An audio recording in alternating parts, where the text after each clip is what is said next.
მოგესალმებით, მივესალმები საქართველოს პრემიერ-მინისტრს ბატონ ირაკლი კობახიძეს, ეკონომიკის მინისტრს, ალბათონ მარიამ ხრევიშვილს, თარგმნობის წარმომადგენელს, საკანონმდებლო ორგანოს წარმომადგენელს, ამბასადორის ჯგუფის დამფუძნებელს, ბატონ ბუბაქებურიას, ამბასადორის ჯგუფის წევრებს. დღეს აჭარის ავტონომიური რესპუბლიკა არის ქვეყნის ეკონომიკური განვითარების ერთ-ერთი მნიშვნელოვანი ცენტრი.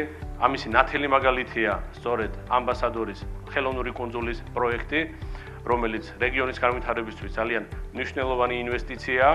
აღსანიშნავია, რომ პროექტის განხორციელება უკვე აქტიურ ფაზაშია.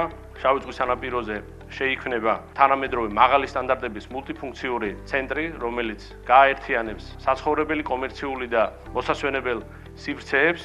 მინდა მადლობა გადაუხადო პროექტის ინიციატორებს, დამფუძნებელს კიდევ ერთხელ მადლობა.